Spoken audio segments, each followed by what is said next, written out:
So this evening we're going to look at God is in our future. And it's something that maybe we don't think about that much because there's so much going on round about us right now, and we're told to be very present, and that's important. We're also told to deal with our past, and that is important. But it's also important to remember that God is in our future, and therefore our future is good because God is good.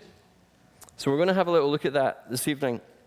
I bumped into something this week that I was kind of curious about as I was doing a little bit of research on this, and it's that psychologists are learning about the science. There's a new science that they're dabbling with right now. Psychologists who normally spend all their time and energy looking at the past to try and help us psychologically understand our past and therefore live a better present, and that is a noble and important endeavor. But they're learning something else right now, and it's called the science of anticipation. The science of anticipation, and what it is really about is that they've realized, we don't actually need scientists to tell us this, but it's interesting that they've kind of figured it out a bit. They've realized that when we are looking forward to something, a grand event, a big holiday, a trip, a big family bash that's going to be great, whatever it is, as we anticipate it, it changes us. We're not there yet. We're not on the plane flying somewhere lovely. We're not traveling to a big reunion or a party or some great place yet. We're not there yet, but just thinking about it changes us now. And they've actually recognized scientifically, medically, that our minds, our brains release chemicals and hormones and different yummy things that our body enjoys, that when we're thinking about that, we feel good. And we actually get energized. There's a sense of joy. There's a sense of stamina to keep doing what we need to do today so that we can get into whatever that is in the future. And that's now been scientifically proven. Now, like I said, we don't need scientists to tell us that that's how it works, but it's good to know that we're on the right track. Because when I was in Glasgow working years and years ago in our family business, we had an engineering business, and we would make sort of industrial rubber products, and nuts and bolts, and all kinds of interesting and heavy things. And so I was working there. Once I graduated school, went and did a few years there. And it was really funny because at Easter time, around about the Easter holidays, that's when all the guys on the manufacturing floor, on the shop floor, that's when they would book their holidays, right? And this was way before the internet. So they would go down to the travel agent and figure out the best deal. And in the UK, it's pretty straightforward. It's 2 weeks on the Mediterranean somewhere. So you just go 2 weeks to Spain or 2 weeks to south of France or Portugal or Greece or somewhere. That's the deal. If you live in the UK, that's pretty much how your summer holidays work most of the time. So it was funny because these guys, they would book their holiday, and then after Easter, the little Easter break that we would have, there'd be a little spring in their step. You know, they'd be that much happier to be at work. And then they'd be singing along to the songs on the radio because they'd booked their holiday. And they knew that, you know, for the July fortnight, they're going to be, you know, living it up with their friends in some, you know, exotic Spanish island. And the closer you got to summer, the springier the step, you know, and the louder the song as they're singing along to the radio. And you could just watch this metamorphosis of these guys that were normally sort of hardened, stoic Glasgow industrial workers, that by the time just before their summer holidays went, they're all dancing like schoolgirls around the workplace, just ready to get on the plane. Because their bodies, their minds, their systems are anticipating something. There's even a theology for it. For the joy set before him, he endured the cross. There was something magnificent beyond the cross that called Jesus forward even through the hardest of darkness. So there's a truth that we have been created. The way that our bodies and our minds and our systems and our faith works, we have been created to anticipate a good future. And when we know it's there, when we book our ticket, we get a spring in our step because we know that there's something ahead of us that we are moving towards, that we want, and it actually has the capacity to fuel us today. to give us some energy, some joy, some life that we need. So we're going to have a good look at this in Scripture, and we're going to look at our future, and in particular, we're actually going to look at the future of our body, right? So we'll have a little look at that in just a moment. But to get there, what we're going to do is have a look at the church in Corinth. Now, we talked about the church in Corinth last week, and that the church in Corinth weren't all that cooperative sometimes with Paul. But they actually had other issues as well. They had other theological issues that Paul had to keep wrangling them about. And one of their issues that they had in the church in Corinth was that they were really into the school of Plato. Plato, the philosopher. And Plato is probably one of the most influential thinkers there has ever been. And he was, he really had a profound philosophy, and is sort of way too wandering and complex to figure out right now. But his punchline was this, that once we get through all that we are going through, we will be released from these shells, these bodies that we have, and our souls will be free. And our souls will be disembodied. So we won't have this shell, this thing called a body anymore. We'll leave it behind, and we will ascend to become one with his version of God was the cause of all being. So we will become one with the cause of all being, and we will become one with each other, and our souls will graduate and leave our bodies. We will sort of take it off like a cloak, leave it behind, and ascend into the skies, the heavens, and beyond. That was Plato's vision of the future, and it had a profound influence in the church in Corinth. And Paul had to write to them and say, no, no, no, no. That is not how this works. Now, we've got a little bit of a problem in the church today, and that is that we are quite Platonic with our theology sometimes. We get into Platonism, and we sometimes imagine that our future is similar to what Plato envisioned. But that's not really very helpful. We're stuck in a rut in our imagination. I did a thing in my iPad this week. I plugged in pictures of heaven, right? And had a look at what they had. And very predictable and unfortunately quite disappointing. Because heaven in the Western modern imagination, and that also includes often the church, our vision of heaven is the sky. So all these pictures, the first 15 pictures that I saw was pretty much stopped there because it got depressed after that. It was like, oh, is that all we've got? Is that all we can figure out? It's the sky. It's sky and clouds and brightness. And maybe the outline silhouette of a God-type figure. But it's all in the sky. And it's all sort of wispy, right? Ethereal, not very substantial. A little bit like a phantom or a ghost-type element of a place. But it's bright and shiny, but there's nothing to it. It's all clouds. It's just wispy. So that's all Plato, right? That's Plato thought, that we get whisked up into the cause of all being and beyond. Paul writes to the church in Corinth, and if he was writing to the church right now, he'd probably say exactly the same things. No. You must have a biblical imagination. And immediately when he talks to them about this, he goes to, when he writes it, he writes one of his longest and most complex and detailed chapters about this very subject. What is the future of our existence like? And the first argument that he uses to be decisively against Plato and his ideas is he starts to talk about Jesus. And he says, listen, there is such a thing as the resurrection. The body of Jesus was raised from the dead. It wasn't a phantom body. It wasn't a ghosty body. It wasn't a different body. His body that died was raised again. It's not like his body that died was still in the tomb and Jesus was given another new special body, a new spiritual body. No, no, no.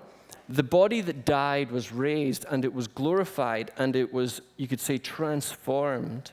But it was the same body. And Paul goes out of his way to labor the argument again and again, all the way through 1 Corinthians 15 to say, listen, Jesus had a body and the body was crucified and the body was raised. Therefore, Jesus will be eternally embodied.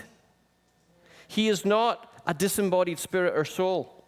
He has a body, and it has been glorified, and it has been transformed, and it has been empowered, and it is now imperishable, and it is beautiful, but it's still a body. So he was pushing back very harshly against the Corinthians to say your imagination and your idea and your theology are not correct. You need to understand that our future is with a body. And so he goes on and on about this, actually, at great length, all the way through 1 Corinthians 15. And then he asks the question, he says, some of you might be wondering, well, if that was Jesus, what about us? What happens to our body when we die or when there's a resurrection? What goes on with us? So he answers the question. And he uses an analogy, which is really important that we sort of plug this one in. And the analogy that he uses is the seed and the plant. And he says a few different times, he says, try to imagine this. He says, the body that you have right now is like a seed. And the seed dies and gets put in the ground. And when it's in the ground, it grows. It grows wonderfully. So there's this sense that whatever comes up from the seed, there's continuity, right? It's the seed growing and, as it were, being born anew, but it's different from the seed, but the seed needed to be involved in order for the plant to grow. The seed needed to die in order for the plant to grow. And he uses this analogy very strategically to say to us, listen, your body is the seed, and the seed will one day get put in the ground. And a new body will grow. Now, he's not meaning from that exact location, but he's trying to give us the sense that there will be both continuity and something magnificently new. So there's a continuation of our lives, but it is in a new and better way. And then he goes on and on about what that means and what that looks like. So we're going to jump in and pull a few verses together to give ourselves a sense of where he's taking us, and it's all good. So if you have a Bible, go to 1 Corinthians chapter 15 and go to verses 42, and then we're going to kind of leapfrog through to try and keep the thread of the argument, because sometimes he repeats himself too much and sometimes he goes off on a slight tangent, so I want to try and keep us right on focus. And if you want to, I'd encourage you to read the whole thing yourself when you get home or tomorrow. 1 Corinthians 15, we'll start with verse 42. He said, because he's just talked about the seed and the plant, right? And then he says, so will it be with the resurrection of the dead. The body that is sown perishable is raised imperishable. Okay, the next verse says, it is sown in dishonor, it is raised in glory. It is sown in weakness, and it is raised in power. Go to verse 49. Verse 49. And just as we have borne the image of the earthly man, so shall we bear the image of the heavenly man. Okay? Just as we have borne the image of the earthly man, he's talking about Adam there, so shall we bear the image of the heavenly man. He's talking about Christ. And then we go to verses 53 to 58, and this is where he lands the whole argument. This is his summary on the whole thing. He says, for the perishable must clothe itself with the imperishable, and the mortal with immortality. When the perishable has been clothed with the imperishable, and the mortal with immortality, then the saying that is written will come true. Death has been swallowed up in victory. Where, O death, is your victory? Where, O death, is your sting? The sting of death is sin. And the power of sin is the law. But thanks be to God, because he gives us victory through our Lord Jesus Christ. Therefore, my dear brothers and sisters, stand firm. Let nothing move you. Always give yourselves fully to the work of the Lord, because you know that your labor in the Lord is not in vain. Amazing words. Let's just slow down and we'll put some of those pieces together so that we get the real the real highlight, you could say, of his argument. So when he's talking about the resurrection and he's talking about the future, he cannot get away from this subject of the body. The body. I bought this today. It's rubbish. I kept the receipt, though.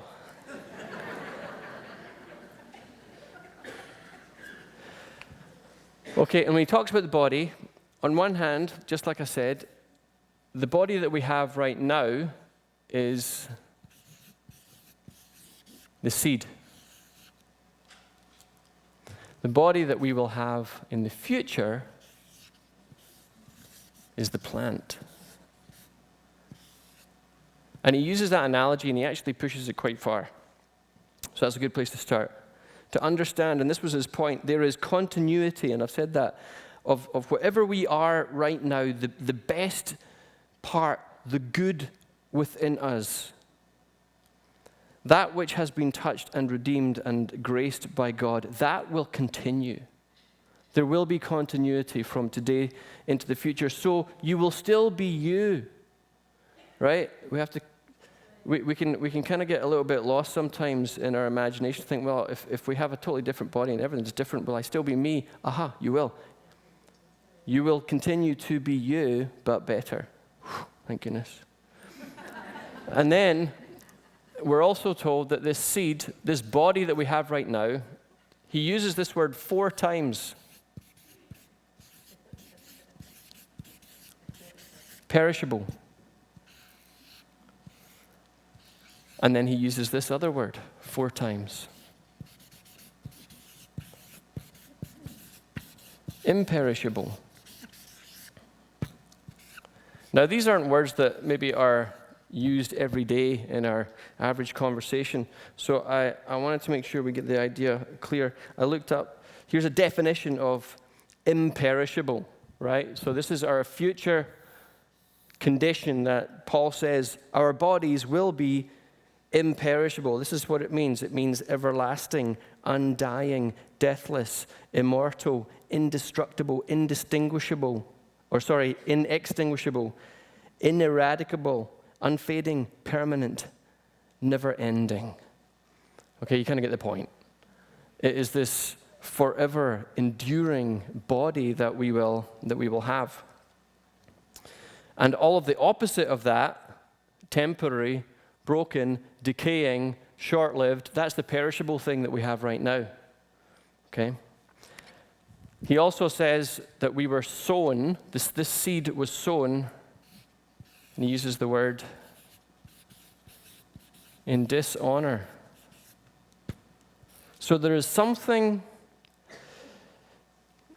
you know how the story of Adam and Eve, way back in the beginning in Genesis, and they mess up in the garden. What do? After they mess up, they hide, right? And that's that sense of dishonor. We hide from God. We're ashamed of what we've done or who we are. And that's our circumstance and our situation just now, we're told by Paul. This body that we have, it's in a system of dishonor. However, the body that we will receive will be the body of glory, which is the brightness and the goodness and all the rightness of God and us in his image, being fully alive and realized. We're told that we are sown, the seed is sown in weakness. The future is that we will have a body which is familiar with and functioning in power. Now, We can look around the world right now and say, you know what, there are some pretty amazing people. We can look around this room and say there's some amazing people. And we can say they've got amazing minds, and some have got amazing musical talent, and some have got amazing gifts to pray, and some have got amazing skill to cook delicious meals and lift heavy things and deal with complicated technology. Like, everybody in this room has probably got something that we're pretty good at.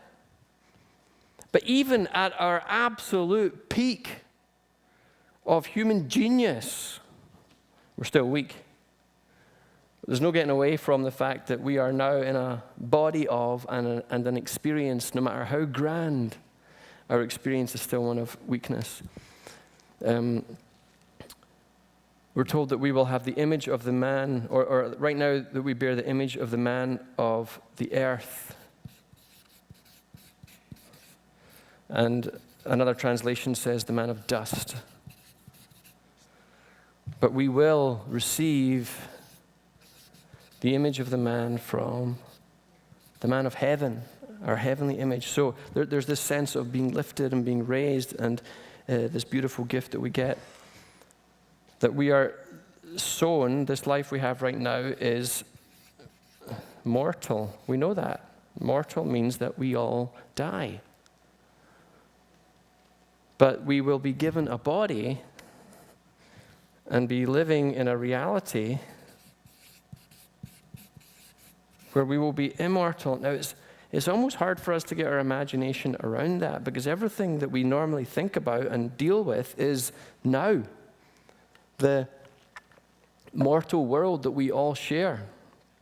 And here's a problem that we normally always fall into. Here's a flaw in our thinking that we all share, myself and probably all of you included, is that we get to be thinking that the physical world that we're in right now, this thing called history, our lives, our reality, the earth, we think that this is the most substantial reality because it's flesh and blood, it's steel and wood and earth. It's stuff that's hard and heavy. And so we figure that this world that we have is the most substantial reality, and the spiritual world is thinner and lighter and less substantial. And there's a problem with that thinking, because it's actually not so. The text that Tyler read to us earlier, it talks about how our light and momentary troubles, our lives right now, in all that they're made up in, are transient, and they will be far outweighed with the glory that will be revealed. Our future reality, the world in which we will enjoy, the lives that we will live, the bodies that we will have, the spiritual insight and knowing and seeing and being that we will enjoy is heavier and more substantial and more permanent and more tangible than everything that we have right now. There is more to that full spiritual realized world than just the physical world that we have right now. We get a tiny glimpse into it when, after the resurrection, when Jesus has been raised again and he has his new glorified body, he's able to do things that nobody else has ever been able to do. He can completely defy the law of physics in a way that blows our circuits. So the doors are all closed in a room, and the disciples are all meeting together, and they're kind of insecure about what's going on. And then there in the meeting is Jesus. So he didn't have to knock the door and unlock it and walk through it. He was just there. The laws of physics do not apply to him the way they apply to us. But then he went down to the beach and he met the guys on the beach and he ate fish with them. So he had a body that could enjoy food and could sit on a beach and be warmed by a fire, which is a very human experience. And then the next thing you know, he's gone again. So he can exist in the spiritual dimension and then translate into this physical dimension. So he's got way more going on than we do. He is more substantial, more weighty, more permanent, more tangible. You could say all taste and color and sound and feel and knowing in his world is infinitely more complete than in ours. But we sometimes get to thinking that the physical world is actually more substantial than the world of the heavens in which God occupies. No. We're the ones who are sort of the shadow. You know how there's that saying that says, if you're not doing so well, if somebody's not doing well, somebody might say, well, they're just a shadow of their former selves. It's probably biblically true to say that we are just a shadow of our future selves. That we are not all that we will be. And the beautiful thing is that we get one of these bodies. We all get one. Exactly how the timing and the distribution, etc., all work for people who have died, and then the resurrection is in the future. So what happens in the middle, we're not entirely sure. We know that there is a nearness to God, but they don't have yet their resurrection bodies, because that's what happens at the return of the Lord, we're told. When the Lord comes back to establish his kingdom fully upon the earth, then that is the time when we will receive the full resurrection, the full redemption of our bodies, and creation will also share in that. The beautiful thing is that we all get one of these bodies. And that's good news, because we all know that the one that we've got right now is wearing out. Right? It's not as good as it was a few years ago. I'm getting reminded of this a few times a week right now. I'm coaching rugby with grade 11 and 12 boys, and I'm watching them. And oh my goodness, I think I used to actually be able to do that. And I did. When I was at high school, I was right in there. But now I'm looking at it and I'm thinking, if I actually jumped in the middle of that with those guys, I'd probably I'd be in hospital after about 15 minutes. Like, my body would not cope with what it used to be able to cope with. So we probably all know what that feels like. That we're getting older and all of these different realities are at play. But there's this future that God promises us that is better. It is more permanent and infinite and complete and brilliant. Quick second thought, and then we'll just come into land in a moment. The question might be, okay, we get these beautiful new bodies that are still us, but they're better and more than. Okay, so there's the continuity piece. What will we do all the time? Well, if you look up the, heaven pictures, it's pretty poor representation, right? It's sitting around in choirs and clouds and harps and all that. And we all get nice togas, apparently, right? Okay, erase that file from your imagination, because read Isaiah, read Revelation, the last few chapters of Revelation. That gives you tiny glimpses. It's like they just get to peek over the horizon of history and future to see what's ahead. And we get little tiny glimpses of what it is. And if we put the pieces together, let me give you a quick summary. As we see the future, and God has renewed and redeemed his creation, and the new Jerusalem comes down to the heavens descend to the earth, which is what Revelation 20 and 21 are about. What happens? Well, we're told that there is extraordinary life on the planet. And it involves agriculture and farming and commerce and government and leadership. It involves animals and art and song and feasting and food. It involves travel and exploration, all the things that we love about life right now at their highest level and better. We get given glimpses, whether they're metaphors or whether they're actually real, it doesn't matter because they're fantastic. We're told that we will turn the weapons of warfare into agricultural tools. We're told that we will be called the repairers of broken walls, the rebuilders of ruined cities. Wow, we look at the news right now, and it breaks your heart, doesn't it? There's ruined cities. There's beautiful, beautiful ancient cities, especially in the Middle East, that are now just rubble. Guess what? God has prophesied about these cities. And he said, my people will rebuild them. And we will be given bodies and abilities and leadership by God and instincts and capacities that right now we can't even imagine. And we will go to these ruined cities and we will make them more glorious, more inhabitable, more thriving with life and music and agriculture and vitality than has ever been known.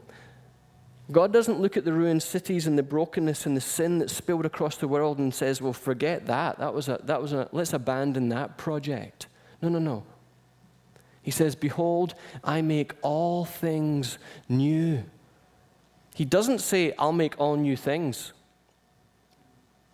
He says, I'll make all things, all that I have created, he says, I'll make it new. And I believe we get involved.